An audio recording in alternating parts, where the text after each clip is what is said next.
I hope everyone can hear me loud and clear without any disturbance. Okay, guys, this is an important important information with every one of you.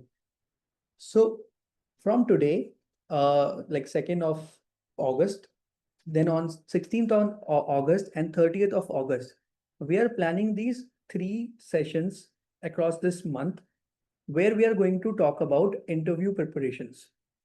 And our goal is not to just prepare you for the interview, but also make you confident that how can you answer some of the important questions.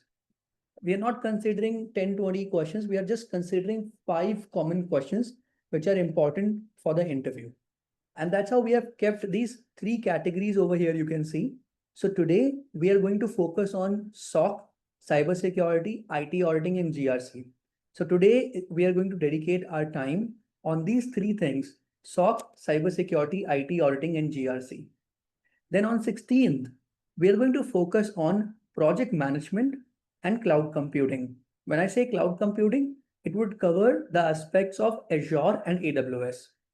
And on 30th, we're going to basically talk about data analyst, artificial intelligence, and data science. So what we are doing that this month, we are considering these 3 sessions focused on these 6 to 7 skill sets so that you guys can get ready for the job market. Now the question is, why do people fail interviews? So why do people fail interviews? See, they always have this feeling that I could have done better.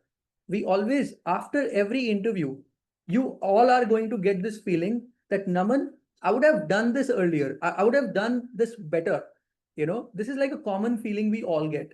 So we have all walked out of an interview with that thought, even when we knew the answers. And let's break down what really goes wrong. So number one thing is that you don't prepare for a specific role. So it depends. Whenever you have your interview coming up, you have to look at the job description shared by the recruiter. That's going to be number one.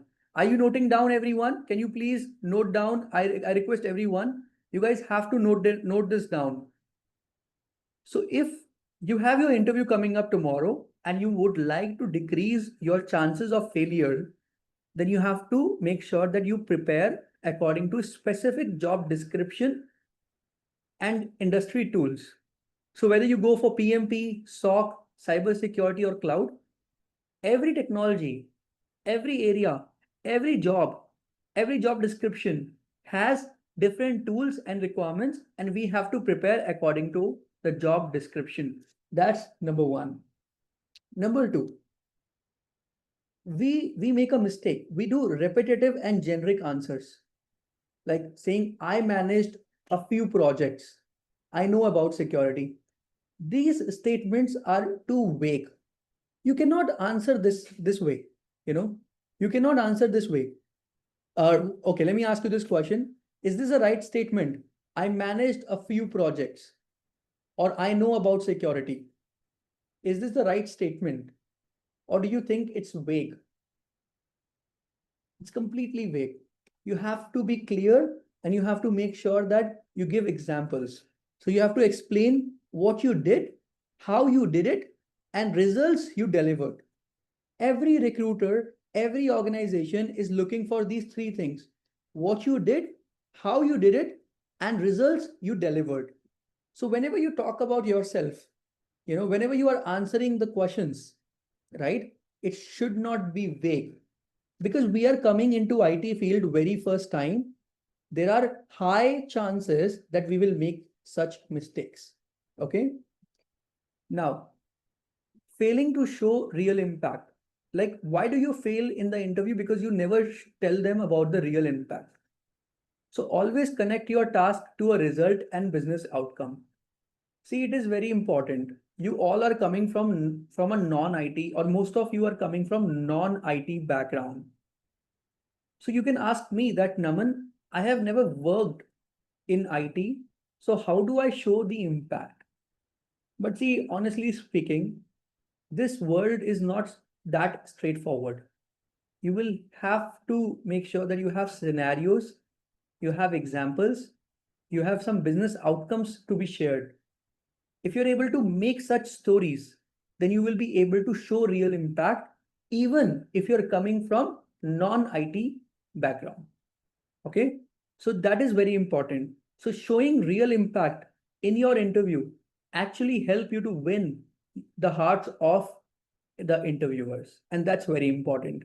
So always connect your task. So even if you have done one task, let's say if you have done one task, then connect to a result or a business outcome, and that's very important. I hope you are noting it down. And let's learn how you can turn your answers into a job offer.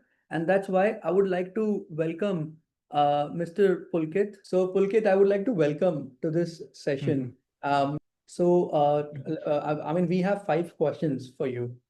And in these, like, let me explain you how this is going to work.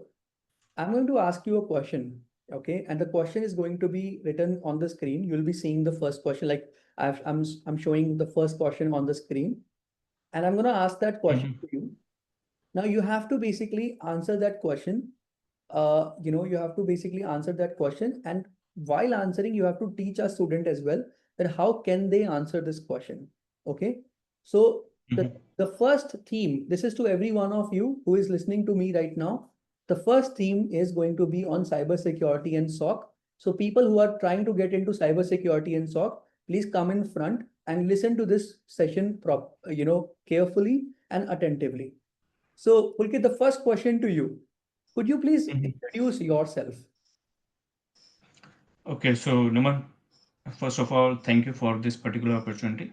So my name is Pulkit, and based on my introduction, so my name is Pulkit Kumar, and I have the more than 10 years of experience in the IT security domain, and I have worked on the multiple role or designation in the initial point of time of my career, I have worked as a network engineer where I have to be deal with the troubleshooting and fixing the network related issue. Then after then I become a security engineer. Like I have worked on the various tools, various domain like a SOC, as in SOC analyst, as a SIEM engineer, as a SIEM admin, plus as in pen testing. So these are the overall experience which I have gained throughout my career. And beside this I have improved my skills. Like I have improved that how to deal with the client, how to talk with the client, and how to be good in the awareness, because in the cybersecurity we usually have to be know the what are the skills we have, and we also need to be aware about the industry. So in industry we know that the on the every year or let's say on every monthly basis we see a big risk, a big attack, and that is something we need to be updated more so that we can help our current client, help our current organization to improve the security. So these are the overall understanding and the experience which I have gained throughout my career. Beside this I have done some certification. Like I have done some cybersecurity certification from CEH. I have done from a Splunk side, and also I have used some other platform like Hack the Box and Try Hack Me. So these are some practical tools where we can take the help to understand real attacks, or how the real situation can be applied in the environment of the organization. So this is something I can say that this is the overall introduction we can give. Either if you are an entry level, then you have to be focused on the project side. We have to be explain the what are the project, what are our understanding, and what are the certification we have done. But if you have the experience maybe 3 4 5, then you have to be tell that what are the thing you help the organization or the client to improve their security or reduce their risk with the help of risk assessment. So these are the things which we need to be give in the introduction if we are giving to either to organization or to any client. Okay, so great. So I was trying to break it down for every one of you. And Mr. Pulkit, please tell me if I am doing it right way. So guys, to answer this question, could you please introduce yourself? What Mr. Pulkit did. Mr. Pulkit, first of all, had talked about the experience, the real experience he had, the relevant experience he had in the same field. So he has 10 years of security experience. So he mentioned that very first. So for you, you have to look at your resume. If you are mentioning that I have 3 years of experience in your resume or 5 years of experience, you have to mention that number, and that's very important. Second is the role he has worked. I think, Mr. Pulkit, you were telling, right? SIM engineer and SOC analyst. You have worked on Yes, those roles. So I think that is the correct. second what he was mentioning, that in my 10 years, I have worked on various roles. So he's trying to create that impression. And then after that, he's telling about the industry impact. So Mr. Pulkit, what exactly the industry impact you were telling while you were introducing? Can you repeat that again if you don't mind? Yeah, sure. So, basically, industry impact that, for example, if I'm working for a specific client, like I have put it that information in my resume or my CV, then I have to be explain that what are the area which I help the organization to improve the security. So, for example, if any client or if you in your organization you have worked on the hospitality sector or you have worked on some other bank sector, then you have to be explain that what are the risks are actually associated with these sector, and where you have put your skills, where you have put your knowledge to improve those area or for those organization to reduce their risk overall. So this is something industry impact we need to be explained during our introduction. And then thank you, Mr. Pulkit. And then he mentioned about his certifications, that what all certification he had. So if you look at this, right, he actually tried answering in a very structured format to set the right expectations of the interviewer so that the interview is controlled by Mr. Pulkit. He's answering the question. So it should always happen that you are the one who is controlling the interview. Sometimes we make a mistake. We talk about something we don't know just to set an impression. And that is wrong. Am I right, Pulkit? So let's say if I Correct, correct. if I talk about Splunk and I don't know Splunk, should I say Splunk or should I not say about Splunk? Okay, so if we don't know anything, it's better that never spoke or never say Mention those that. things in the introduction. Yeah. So guys, are you noting down this? So this is my request to every one of you. If you do not know the tool, or if you do not know anything, please do not talk about it in your introduction. Otherwise, the interviewer may show interest to ask questions, and if you fail to answer, you will never be able to impress him. Okay. Then the second part he mentioned about for entry level, he included the projects you worked on, and for experience, you have to talk about real exposure. So this is something what you guys have to note. So if you're mentioning some experience in your resume, then you have to talk about the real exposure. So you have to make sure you are making enough stories. You're ready with enough stories to talk about in the interview, okay, which can basically talk about the real impact, what you created in the industry. If you are saying that, if you in your resume, if you say that I don't have any experience, I'm just coming into this field very first time, then for entry level, mention the live projects, what you do with Thinkcloudly, or you're doing your own. Mention those live projects, and that's very important, and this has to be structured like this. So Mr. Pulkit, how long we should spend on this question? Okay, so mostly 2 to 3 minutes. We have to be give at least 2 to 3 minutes, but not more than that, because like if we have the 30-minute interview or let's say 1 hour interview, if we are consuming lots of time for the introduction, definitely it will not going to be help in for the interviewer. Okay, so I request everyone to note this down. This is actually a great advice what he's giving, because I let me tell you, Mr. Pulkit also take a lot of interviews for different organizations and different candidates. Okay, so moving on, Mr. Pulkit, can I move on to the next question now? Yeah, yeah, definitely, sure. Okay, and I think, Mr. Pulkit, this is one of the very commonly asked question, right? What is the difference Mm-hmm. between a threat, vulnerability, and risk? Mm-hmm. Yeah. So how will you answer this question?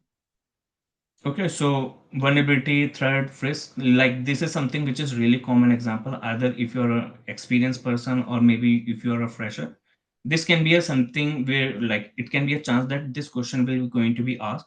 So we have to be explain in really shorter way. We don't need to be consume a more time. We just give the little idea or maybe if possible with the example.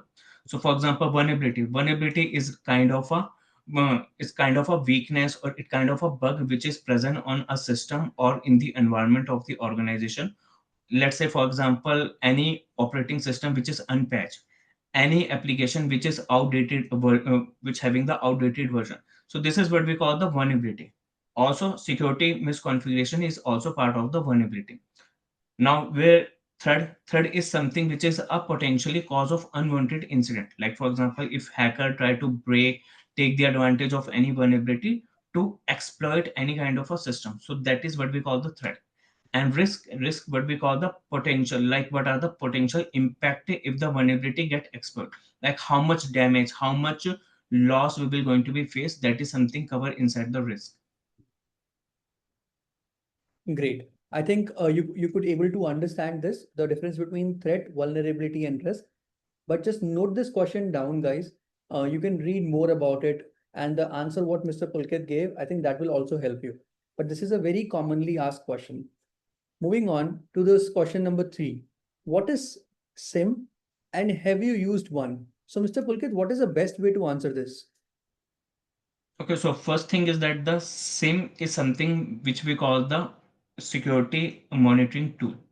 Okay, most of the people think that the SIM is only the monitoring tool, but it beside this, it help us to create the alert, it help us to create the dashboard.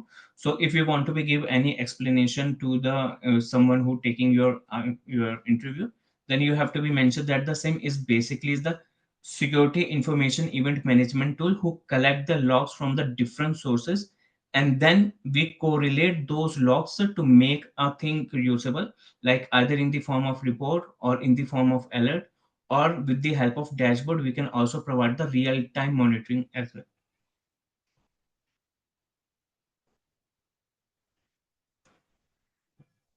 Okay. So what about like if someone says that have you used one? Like, okay, I'm Mhm, explaining SIM is fine that it's a security monitoring tool and the full form of mhm, SIM, right? And we can also talk about like we can spend like 30 seconds and talk about like it collects log from different sources and you can set up the alerts mhm. and you can create the real-time dashboards. But if they ask like have you used any one SIM tool? So which is that best SIM tool available in the market right now? And which one you will recommend to our students to learn so that they can make sure that they know that particular tool. Okay, so best one, it's something controversial question because some people say that the IBM Q radar is the best one. But if someone asks to me, then because I have the experience on the Splunk tool, so Splunk is something I can consider that one of the best SIM tool for the real time monitoring and alerting system. Okay, that's great. So I think guys, this is a great thing what you have to note down. So if we say that Splunk is the best tool, so should we also talk about Splunk or do we don't need to talk about Splunk at all? What do you think, Mr. Pulkit? If interviewer is asking me a question that what is SIM and have you used one, should I also talk about Splunk or I should just say Splunk and that's all? Okay, so just mentioning this Splunk, okay, depend upon the interviewer. If he more interested to know about how Splunk actually work, what is the architecture, then we can able to explain those things. But if we only have a little bit understanding on the Splunk side, just explain that how exactly what is the purpose of the Splunk tool. I think that is the enough for giving the time for it. Okay, great. Now let's move on. So now the next question, I think this is a very common question, even I have heard about. Explain how the OSI model related to cybersecurity. Mhm. Okay, so Naman, OSI model is something which cover the fundamental of the cybersecurity, because OSI model is something which is always used in the IT domain or IT security or in the cybersecurity domain. So we have to be explained that what are the layers of the OSI model we have, what can be the chances of corresponding layer that attacker can perform the attack. For example, if I give this how many layer do we have in the OSI model, so we can explain that in the OSI model, we have the 7 step and how we can relate to the cybersecurity. So for example, if we are talking about the network layer, then we can say that in the network layer, attacker can perform the IP spoofing, DOS attack, and other various kind of a networking layer attack. Then if we are talking about the transport layer, then we can explain that the in the on the transport layer, attacker can perform the exploit the port if we have any open port, and attacker can also perform the manipulation of session as well. So those are the thing we need to be correlate, or we need to be matched on our OSI model. Okay, so it means that first of all, I should be knowing the OSI model in depth. Okay, as a student, I should know OSI model in depth. But when I'm answering it, I have to tell them that it is quite an important model for cybersecurity engineers to understand. I can give two examples. Like one is like in network layer, attacker can perform IP spoofing, and in transport layer they can exploit the IP, whatever you said, right, Mr. Pulkit? So what you are saying that Yes. it will be supported by two examples of network layer and transport layer. Yeah, we can also give the example of application layer. Like on the application layer, we can attacker can perform the SQL injection, cross-site scripting. So there are other various attack as point of the cybersecurity. Oh, very great. So guys, I mean, this is very important information what Mr. Pulkit is giving us, that it's not just about answering the question, but support it with right examples. Give them, use those terminologies which are very common. For example, IP spoofing or SQL injections. So try to use those terminology when you are answering these questions. Okay. So before I go to the last question, guys, are you able to focus? Are you having a good time till here? Everyone, can you please tell me if you guys are enjoying till here? Okay, we're just trying our best to best utilize this time. Super. Moving on. So this is the fifth question from to Mr. Pulkit. How do you handle a situation where you are unsure about a security tool, security alert, and or tool? Now, this is very important question. Mr. Okay, Pulkit, do you want me to so repeat this question? yeah, sure, different. Oh, how do you handle a situation where you are unsure about a security alert or a tool? Mhm. Okay, so for to give the answer for this particular question, we need to be understand that not all the situation where we can aware of it. Like there are multiple situation where we don't know how exactly we need to be approached. So we always need to be believe that we have a one approach, and that approach what we call the learn and verify. So we have to be find out a way, or we have to be connect those people who are more senior, or maybe who are more have more skills. Plus we can also refer the documentation, whatever the documentation is available in the organization. Basis on the collection on the knowledge from these different sources, we have to be tackle the attack, tackle the alert, and then we have to be report those things accordingly. Okay. So first, like we have to be understand the attack by reviewing the documentation and searching for the similar case. Like if we have any similar case in the past, then we also need to be review from those cases. And if still if we are unclear, then we can take the help of our team, take the help of manager, and also try to connect with those who are much more in like much having a good skills, or already done some kind of a like tackling these situation before. So taking the help is not not a shameful thing. If you are don't know anything, just go straightforwardly connect with manager, supervisor, and take the help from their side, and also take the help of documentation. And plus thing, if possible, we can create the report on those attack, so that in future we can able to tackle the same attack if it is occur again. Superb. So guys, I think this is very important information, right? Like if someone asks you like how do you handle a situation where you are unsure about the security tool or alert, I think this is a great answer what they are giving. I mean what Mr. Pulkit has said, that you can approach a senior, which is not shameful at all, or you can refer a proper documentation, or you can look at the similar case which happened in the past. I mean, this is a great answer, Mr. Pulkit. I mean, if you do this, you are actually showcasing that you are quite comfortable to connect with the team and you are a team player, isn't it? Correct, correct. Okay, great. So cybersecurity is all about the team and the skills. So yeah. Definitely. So thank you, Mr. Pulkit, for coming, and I really appreciate it. I know we have a very limited time, and so definitely we'll be connecting again. So thank you so much, Mr. Pulkit. I know you have to leave for a session now. Yeah. Okay. Thanks, Naman, and thanks everyone. Okay, now I would like to welcome Dipali. She is going to be the she's going to help us to go through the interview questions on IT auditing and GRC. So hello Dipali, how are you? Hi, Naman. I'm good. How are you? I'm good, thank you, Dipali. So now the first question, Dipali, to you is, can you tell me a bit about yourself? Okay, so again, before answering this, I'll answer it in two ways. If I'm a experienced person and if I'm a new entry level person in this profile.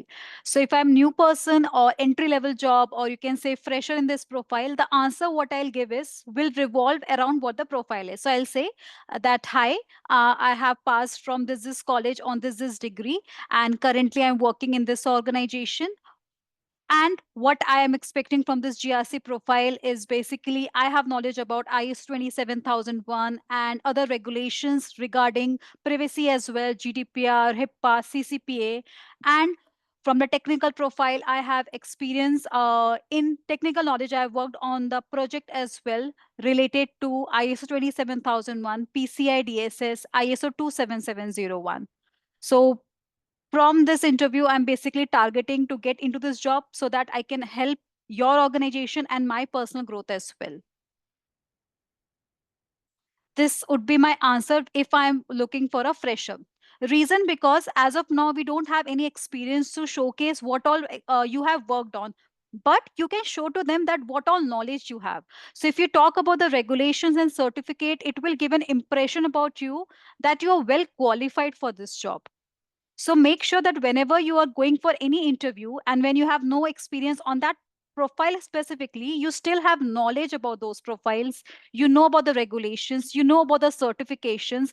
And if you have done any certifications in that profile, it will be a plus factor. So you could include that point as well when we're talking about the fresher.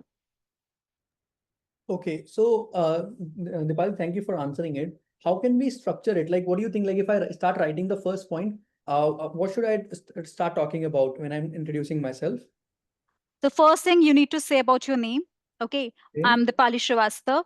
And if you're talking about experienced person, my name is Dipali Srivastav. I have around 10 years of work experience in GRC profile. I'm currently working in KPMG at manager for GRC and IT auditing profile. So my job profile includes working on audit regarding ISO 27000 for my company. So I am managing that profile and I'm managing my team who is taking care of the audit works. Along with that, I am also included in risk management work. And along with that, I also make sure that if the company goes through any breaches, I am the one responsible making breach advisory for the companies to get published on the website. And because of that, my company actually, when I joined, after that my company got certification very fast and very smoothly, and that is one of the recognition I got from the top management of my company. And because of that, I also got early promotion as well. So Okay. this is how I'll introduce. I'll basically highlight how I, being in the company, has helped the company a lot by sharing any kind of story. Like in my case, we got ISO certificate very fast compared to when it happened previously. So I've highlighted this point that I got a special appreciation from my management. So that is something you have to focus on, your strong points. Okay, so basically, you will start with the introduction, like 10 years of experience and your name and the company you are working with. Okay, and then you will be talking about the frameworks you are basically dealing with, and then the impact you have created, and you will end up your you'll end you'll end your introduction with the recognition what you have gotten. Because if you are able to show your recognition, it would be easier for them to trust you. Am I right, Dipali? Yes, yes. Oh, wonderful. I hope everyone has noted down. This is something which is which is quite interesting, what Dipali has mentioned. So make sure that you talk about these things in the right structure, the way Dipali has mentioned. Okay. So now moving on. So we'll basically go to the next. Okay. So one moment, Dipali. Guys, Sure. for the students who are learning with Thinkcloudly, you will have your live projects and mock interview plans separately. Okay. So this is just a small session we are having, but you will have multiple sessions. Like Eston is asking the question and I'm responding to him. So you'll have the interview preparation sessions at later point of time with live projects. Okay, just to answer your question. Now, the next question, Dipali, is what is the difference between vulnerability and penetration testing? I mean, many times, I think this is a very common question, right? That people would like to Yes. understand what is the difference between vulnerability and penetration testing. Over to you, Dipali. Okay. So, difference between vulnerability and penetration testing basically is vulnerability is talking about the weakness in the company infrastructure, in the company system, process, whatever it is. So it is talking about weakness, and that is done internally by the organization itself. However, when we talk about penetration testing, herein we are also identifying the weakness as we are doing in vulnerability. But the difference is we are not just identifying weakness, we are attacking those as well from the hacker's point of view to understand how much damage it could do to the organization. Okay, for example, my company is Amazon, and we did a vulnerability testing and we identified that employees' password are weak. So of course, this is a vulnerability because if passwords are weak, then it will be easy for hacker to gain, to get that password, to guess that password and get into the system using employees user ID and password, right? So this is a vulnerability. When we talk about penetration testing, herein the specific teams are there which are basically hired from the outside market. What they will do is they will not just identify the vulnerability, but we will attack as well. That is, we will try to get access to the employee's ID and password and see what all personal data or what all confidential data the pen tester can get. And then we will show a report to the company that, see, this is damage we could do because of the vulnerability. So basically, whenever you are answering any kind of technical question, do not just give theory. Make it in an example way so that they understand, okay, fine, he has not just grasped something and just saying it out. No, you have understand the basic of it. So whenever answering the question, it is works much better when you give an example of it, any kind of technical question. Over to you, Naman. Great. Thank you, Dipali. Now, what regulations, certification are you aware of? Like if any one of our student gets this question about regulation and certification, so Dipali, how will you answer that question? Okay. So I say, okay, fine. Yes, I'm very much aware of ISO 27001, which is the most renowned certification in the information security industry, irrespective of the countries. So I have a ISO 27001 certificate as well as a lead auditor, and I have worked in the ISO 27001 certification for my company. So I'm aware why ISO is there, because it basically helps the company data get confidentiality, integrity, and security, which is very important. Other than that, the important part is to make sure that we are aware about the 27001 latest version 2022. So as you know, 2022 has helped the company a lot because it has included new controls which helps in the more security of the company. So whenever you're answering such questions, first of all, make sure you have read the JD and you know what regulation and certifications they are asking for. And then mold your answers on that question only. Because if you see, my last line was, the new version has more controls. So the next question the interviewer will ask, okay, fine, what are those controls? So make sure you talk about those regulation and certification which you are 100% sure of, and make the interviewer mold your questions around that only. So that is going to help you a lot.